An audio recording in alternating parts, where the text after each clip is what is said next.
दोस्तों, हम सब की लाइफ में एक प्रॉपर फाइनेंशियल प्लानिंग करना एक बहुत बड़ा चैलेंज रहता है।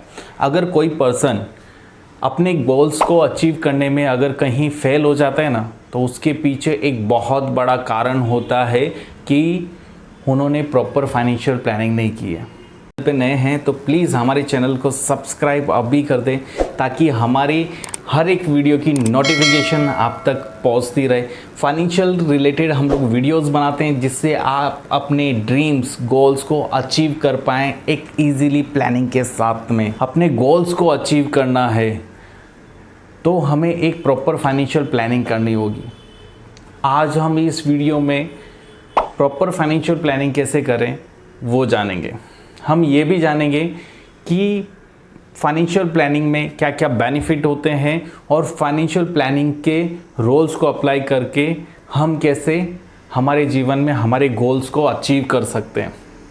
पहले समझते हैं फाइनेंशियल प्लानिंग होती क्या है। फाइनेंशियल प्लानिंग एक प्रोसेस है जिसके अंदर हम हमारे इनकम एक्सपेंसेस और इन्वेस्टमेंट्स को सही तरीके से मैनेज करके चलते हैं, जिससे हम हमारे गोल्स को अचीव कर सकें। एक अच्छी सेविंग्स कर पाएंगे तभी तो हम इन्वेस्टमेंट कर पाएंगे। It increase your savings.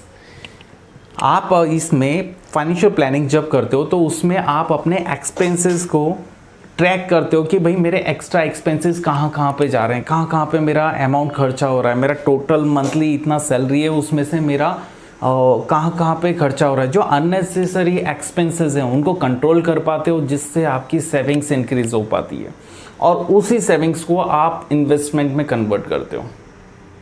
तो पहला तो ये है, यह आपकी सेविंग्स को इंक्रीज कर देता है।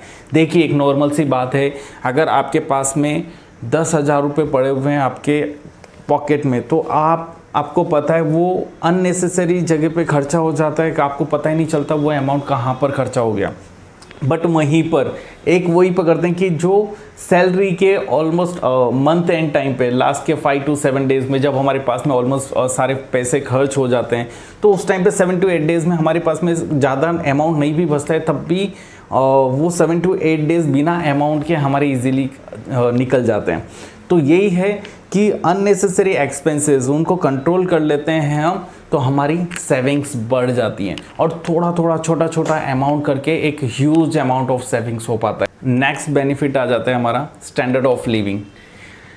देखिए, अगर कोई प्रॉपर तरीके से फाइनेंशियल प्लानिंग नहीं करता है तो उसका धीरे धीरे वो काफ़ी सारे EMIs पे काफ़ी सारी चीज़ें ले लेते हैं। प्रॉपर सिस्टमेटिक उनकी कोई चीज़ नहीं रहती है, तो उस डेप्थ की वजह से उनका क्या होता है कि उन्हें अपने स्टैंडर्ड ऑफ लिविंग से काफ़ी सारे कॉम्प्रोमाइज़ करने पड़ते हैं।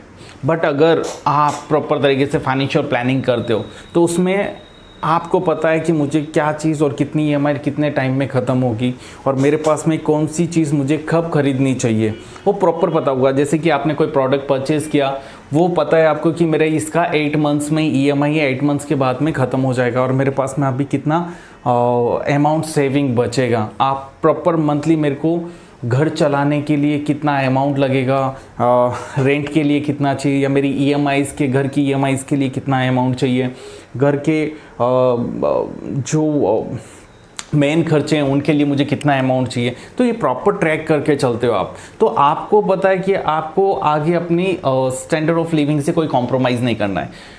बट ये फाइनेंशियल प्लानिंग करने से मे भी अगर सपोज ये मानते हैं कि ग्रो नहीं हो पाया, स्टैंडर्ड ऑफ लिविंग बढ़ेगी नहीं पर कम नहीं होगी, आपको स्टेबिलिटी मिलती है, वहाँ पर स्टैंडर्ड ऑफ लिविंग आपका मेंटेन रहता है, आपको किसी चीज़ से कोई कॉम्प्रोमाइज़ करने की ज़रूरत नहीं पड़ेगी, क्योंकि आपने प्रॉपर तरीके से वो सारी चीज़ों को ऑलरेडी मैनेज किया हुआ है।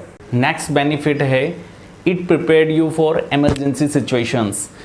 कोई देखो, आप अगर प्रॉपर तरीके से फाइनेंशियल प्लानिंग करते हो तो आप ऑलमोस्ट 6 to 7 मंथ्स का बैकअप लेके चलते हो कि मुझे एवरी मंथ मुझे इतने खर्चा लगता है, तो ऑलमोस्ट 6 to 7 मंथ्स का हम उसमें इमरजेंसी फंड्स एक सेव करके रखते हैं। बट अगर आपने प्रॉपर फाइनेंशियल प्लानिंग नहीं की है तो वहाँ पर दिक्कत क्या होती है, कोई ऐसी सिचुएशन क्रिएट होती है जैसे कोई मेडिकल सिचुएशंस क्रिएट हो गई घर में, या अननेसेसरी कोई चीज़ हो गई जिसकी वजह से आपको कुछ फंड्स की नीड लग रही है, तो आपकी पूरी बैलेंस शीट खराब हो जाएगी वहाँ पर, क्योंकि आपने कोई सेविंग्स नहीं की हुई है वहाँ पर, राइट। बट अगर आप फाइनेंशियल प्लानिंग करके रखते हो तो ये इमरजेंसी फंड्स आपके उस टाइम पर काम आ जाते हैं। अगला बेनिफिट है पीस ऑफ माइंड। देखिए, अगर आपने फाइनेंशियल प्लानिंग की हुई है तो आपको पता है कि मुझे अपने गोल्स अचीव करने के लिए, लाइक मुझे घर परचेज़ करना है, मुझे कितनी डाउन पेमेंट लगेगी, मेरी कितनी EMIs होगी, मुझे कितने टाइम तक पेड करनी है, तो उसमें आप प्रिपेयर्ड हैं कि मेरे पास में इतना डाउन पेमेंट, इतने महीने तक मैं सेविंग्स करूँगा तो मेरे पास में इतनी डाउन पेमेंट इकट्ठी हो जाएगी, और उस टाइम के बाद में मुझे इतने कॉस्टिंग का फ्लैट परचेज़ करना है जिससे मेरी एक बजट में EMIs आए, राइट। और अदर कोई भी चीज़ परचेज़ करनी है, चाहे आपको कार परचेज़ करनी हो या कोई भी चीज़ परचेज़ करनी हो, जो आपके गोल्स हैं, आपके ड्रीम्स हैं, उनकी एक प्रॉपर प्लानिंग्स रहती है, तो आप दिमाग से स्ट्रेस फ्री रहते हो। आपको पता है आपने अपने गोल को अचीव करने के लिए एक प्रॉपर प्लानिंग की हुई है कि मुझे क्या करना है, मुझे किस तरीके से करना है, और कितना अमाउंट और कितना टाइम लगेगा। तो आप काम अपना, जो भी आप काम करते हैं, बिजनेस करते हो, सैलराइड पर्सन हो, तो जो भी आप करते हो तो आप फ्री माइंडेड होकर काम कर पाओगे। अगर वहीं फाइनेंशियल प्लानिंग नहीं की होगी तो दिमाग में हमेशा ये चीज़ चलती रहेगी, मुझे वो चीज़ परचेज़ करनी है बट डाउन पेमेंट इकट्ठी नहीं हो रही है, उन लोगों ने घर परचेज़ कर लिया, उन लोगों ने गाड़ियाँ परचेज़ कर ली, मैं नहीं कर पा रहा हूँ, तो कब नहीं हो पाएगा। हाँ, फाइनेंशियल प्लानिंग करते वक्त स्टार्टिंग में ज़रूर थोड़ी सी दिक्कत होती है कि आपकी सेविंग्स में से, आपकी सैलरी में से एक सर्टन अमाउंट आप सेव कर लेते हो, वो खर्चा नहीं कर पा रहे आप, तो बट वो स्मॉल अमाउंट ऑफ सेविंग्स जब आपके लिए एक अच्छा रिटर्न भी देता है, और वो थोड़ा थोड़ा अमाउंट करके आपको एक अच्छा खासा अमाउंट जमा हो जाता है आपका 3 years 2 years 4 years what ever, जो भी आपने गोल्स हैं उसके अकॉर्डिंगली सेविंग की होगी, तो आपको उसके बाद में आपको एक पीस ऑफ माइंड, एक अच्छी पॉजिटिव वेव्स देता है, और आप स्ट्रेस फ्री होकर काम कर पाते हो और स्ट्रेस फ्री होकर लाइफ को जी पाते हो। ऐसा नहीं होता है कि हमेशा टेंशन, ये नहीं है, वो नहीं है, ये होगा सब, पर कब होगा, एक प्रॉपर फाइनेंशियल प्लानिंग के थ्रू। तो अब आइए बात करते हैं फाइनेंशियल प्लानिंग की गोल्डन रूल्स की। सबसे पहला, सेव योर मनी। देखिए, आप अपनी सैलरी में से कुछ परसेंट अमाउंट आप सेव कीजिए, और उस अमाउंट को, लाइक आपकी सैलरी जो भी हो उसका एटलीस्ट आप 10% ऑफ योर सैलरी सेव करके रखिए, और इस अमाउंट को कहीं पर इन्वेस्ट कीजिए। ये एक हैबिट बना लीजिए कि मैंने अपनी सैलरी का 10% सेव करना ही करना है। तो देखिए, कई लोग क्या करते हैं, अपनी जो भी सैलरी आती है उसको पूरा स्पेंड कर देते हैं, खर्चा कर देते हैं कहीं पर भी। इसकी सबसे बड़ी दिक्कत क्या होती है, वो अपने फ्यूचर के साथ में, आने वाले समय के साथ में बहुत बड़ा खिलवाड़ कर रहे हैं।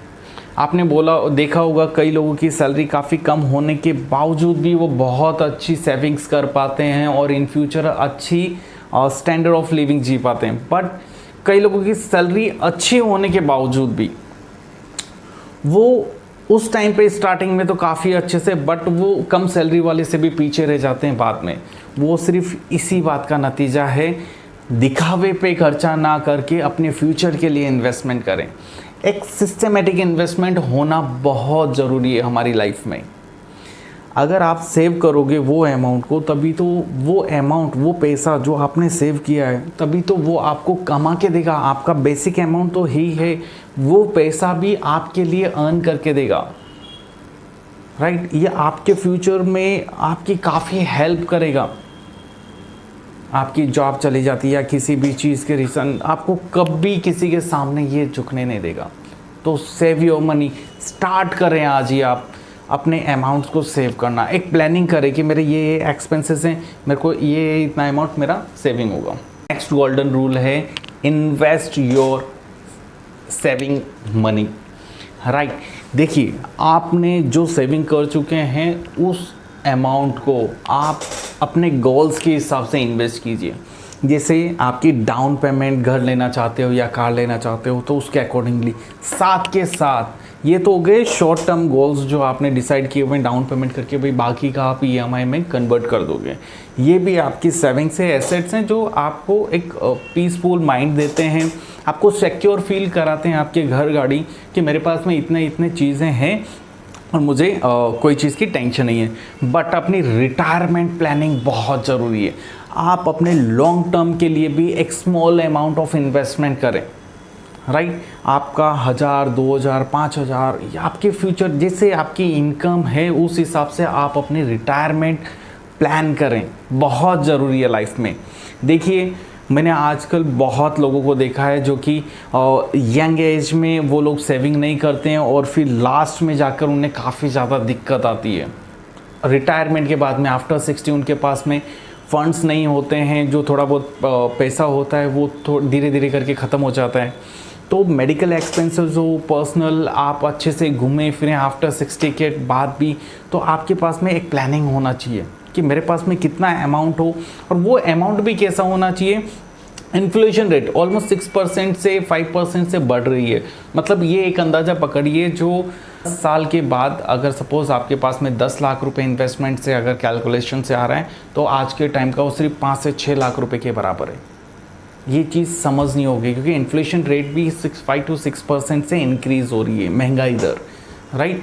तो आपने गोल्स को डिसाइड करें कि मुझे रिटायरमेंट के टाइम पे कितना फंड्स चाहिए। हर एक की सैलरी अलग है। देखो एक नॉर्मल सी बात बताता हूँ कि देखो किसी आदमी की सैलरी 10,000 है तब भी वो अच्छे से घर चला पाता है, सेविंग्स कर पाता है छोटी मोटी जैसी भी है उस हिसाब से। एक आदमी की पेमेंट 50,000 है या लाख रुपए तब भी वो सोचता है कि मैं घर लूँ या नहीं लूँ, यहाँ पे खर्चा करूँ या नहीं करूँ। स्टार्टिंग में अगर आपने प्लानिंग की है तो आपका खर्चा होने के बावजूद भी एक अच्छा खासा अमाउंट आपके पास में बच जाता है, राइट। सारे एक्सपेंसेस जाने के बाद में भी अच्छी खासी अमाउंट की आपके पास में सेविंग हो पाती है, राइट। तो इसी तरीके की फाइनेंशियल वीडियोस देखने के लिए हमारे चैनल को सब्सक्राइब करें, लाइक करें और शेयर करें। प्लीज़ सब्सक्राइब करना ना भूलें। Thank you.